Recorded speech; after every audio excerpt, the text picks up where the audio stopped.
Today we are talking about 5 different types of death records that you may be missing that may have some clues to your family's ancestry, helping you dig into some of those details about your ancestors. Now, a lot of people are familiar with death certificates, obituaries, tombstones, find a grave listings, those kind of things, but we're going to kind of dig into some things that you may not have even thought to look for. So we're going to be talking about all of those 5 different types of records that you may have not thought to look for, things you may have overlooked, coming up next.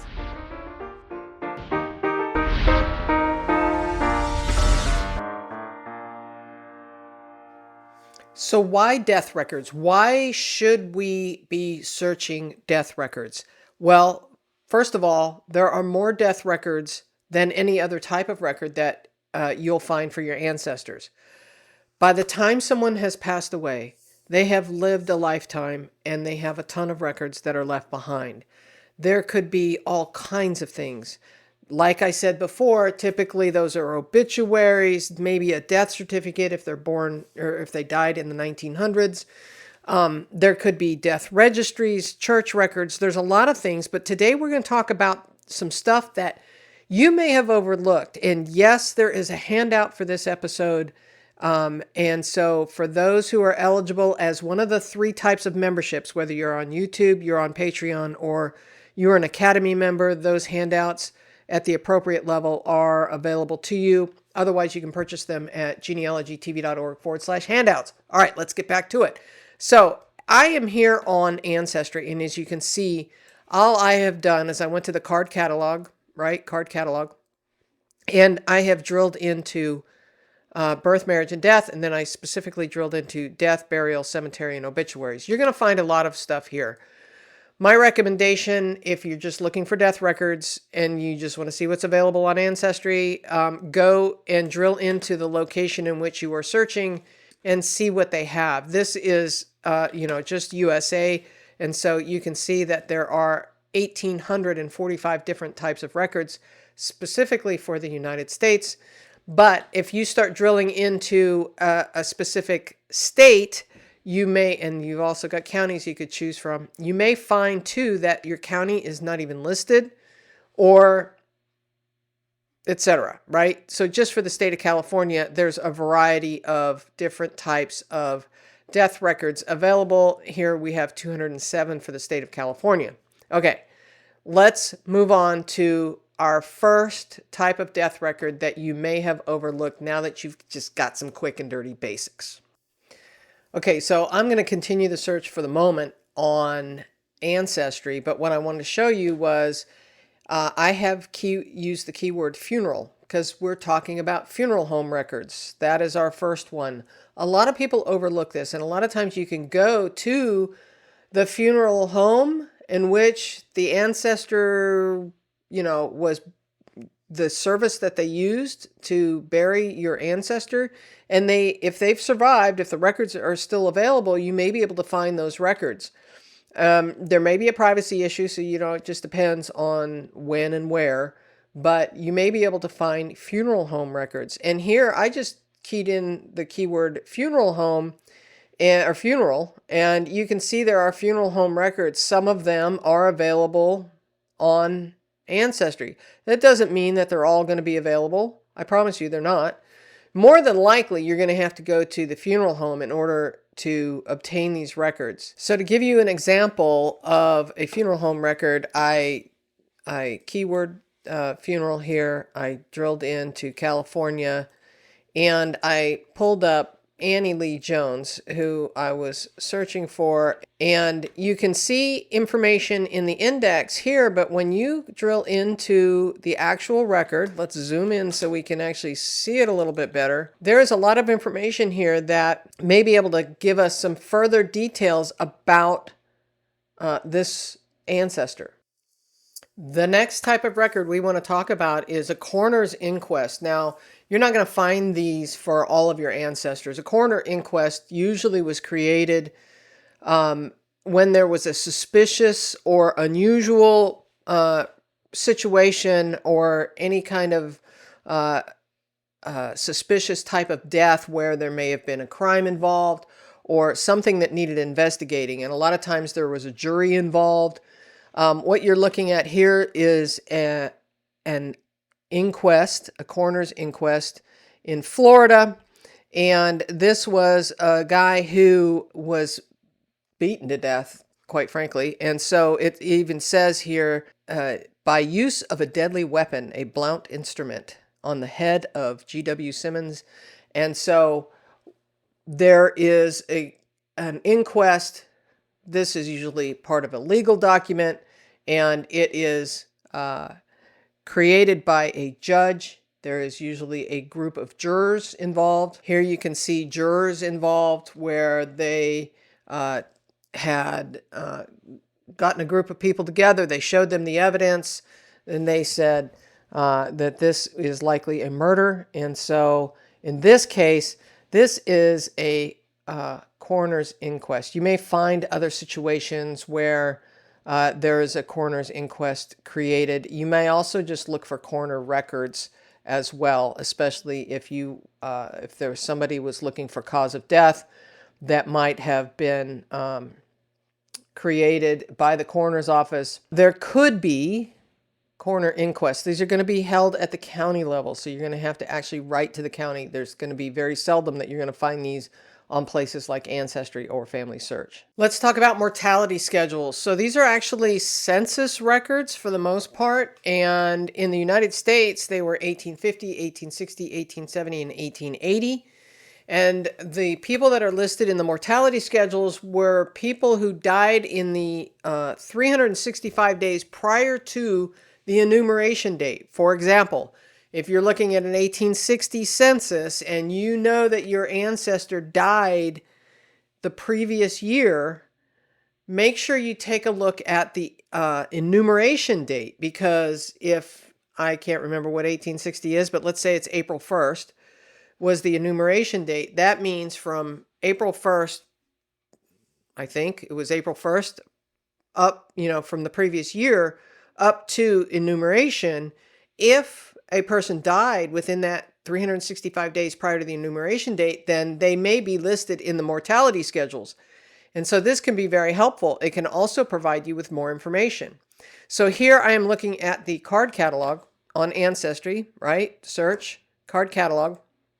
And all I did was keyword the word mortality because I knew that would pop up. You can then also drill into your location. Now, I do know that Canada has one mortality schedule. I think it was 1871. Point being is mortality schedules can give you some additional information. For example, here is Albert Davis, who died in, this says 1860 in West Virginia. Now, it says month of death, November, so that probably would have been the year prior. That would have been 1859. And so this is just an index on Ancestry.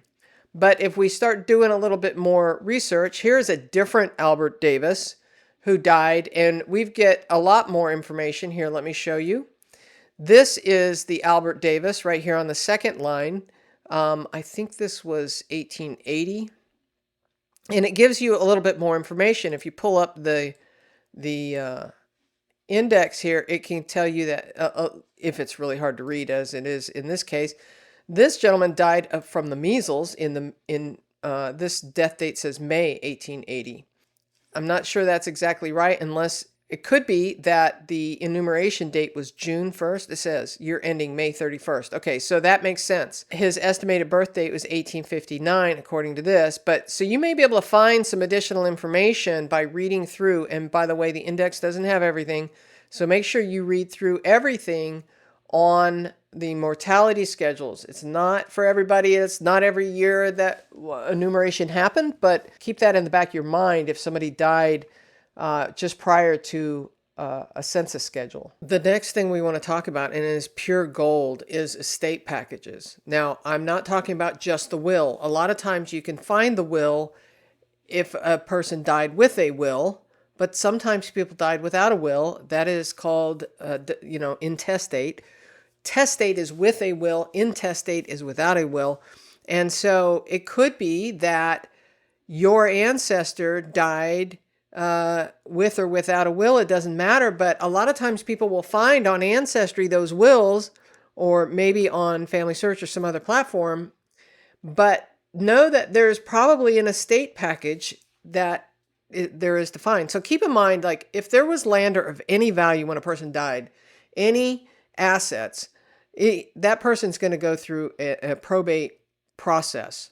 And the process has a lot of papers.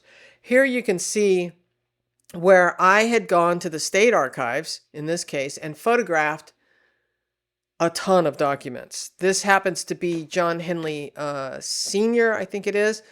It says will and testament from 1808, but the number of records that I found for this ancestor is amazing. And a lot of it, what it goes through is it went through the person, the person who is assigned to handle the estate. So that's either an administrator or an executor, or it could be an executrix, which is the female version of an executor. Okay, so somebody is assigned or is granted that role to handle the estate.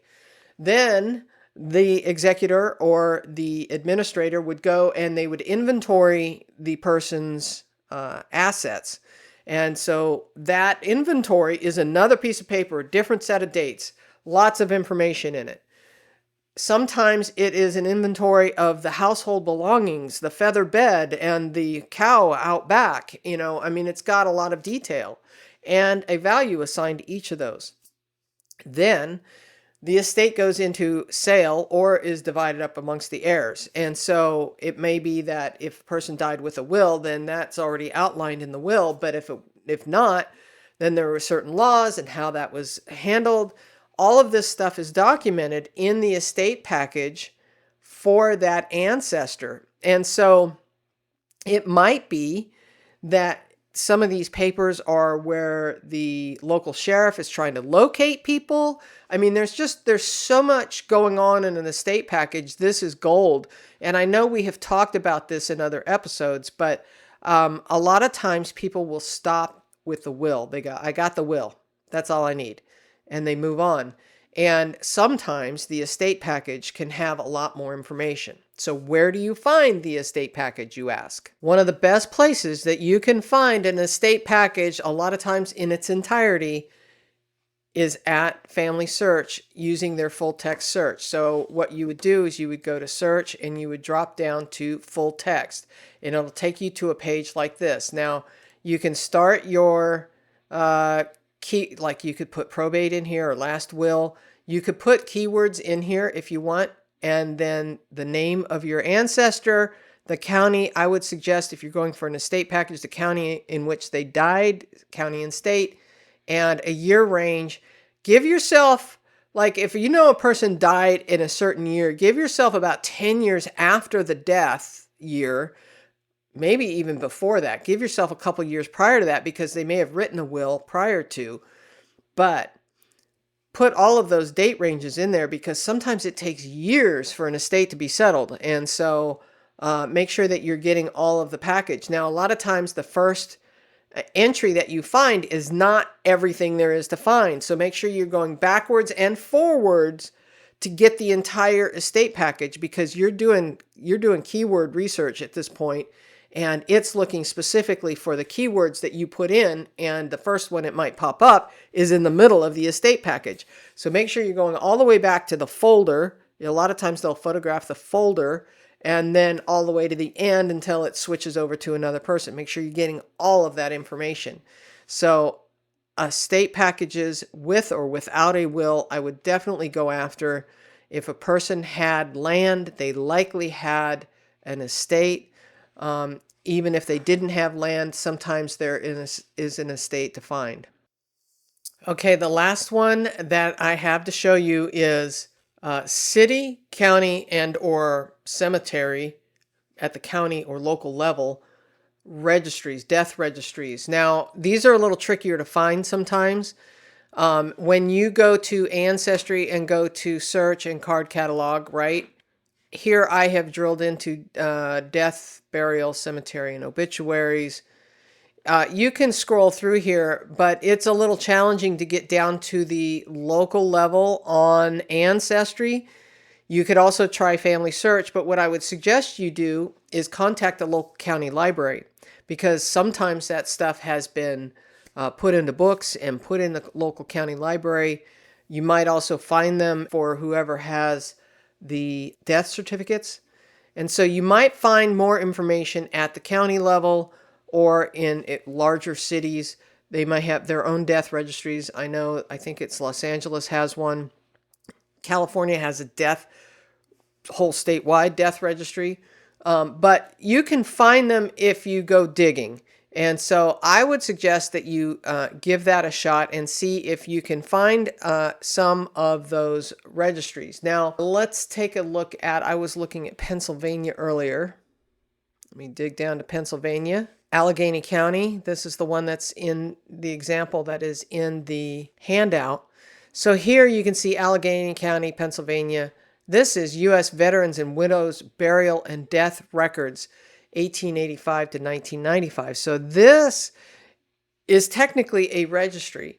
Now you can also browse this collection by going through the right-hand panel if you wish, or you can search by name, which probably would be your first stop to do that. But to make sure that you're kind of thinking about some of these other places, even if you're not finding some of the records you're looking for, also consider going out. So if they know your boundaries, your county boundaries, maybe they died in the same place, but it was a different county at the time. So the other county might have it. The original parent county might have it.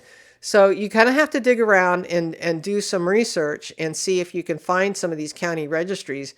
But if there's a county registry, there may also be some sort of death certificate to go with that registry. That registry might not be the only thing you're finding. And so in that case, it's probably an index, but you get the idea. So where can you learn more? Okay, so one of the places you can go is to the FamilySearch Wiki. That would be, let me get my mouse over there, search, drop down to Research Wiki, and then drill into the location in which you are searching. Here I've gone into Arkansas, just at the state level, and then I drilled into vital records over here on the lower right corner in the record types. And as we scroll down, you can see there's all kinds of death registries, death records that you can find. And FamilySearch also gives you hyperlinks on how to get there and where they are. So here we've got an Arkansas Death Index. It's at MyHeritage. That's behind a paywall. So then you have a variety of different types of death records you can find. So next week at the Genealogy TV Academy, we're taking a deep dive into death records. We're really going into it because, like I said before, there's more information in death records that you can find about your ancestor's life than any other record type. And so we're going to go really get into the meat and potatoes. I know I only was able to give you 5 here. We're going to go through at least 10 more at the Academy that are different than these. And so if that is of interest to you, you can go over to genealogytv.org/academy and learn a little bit more.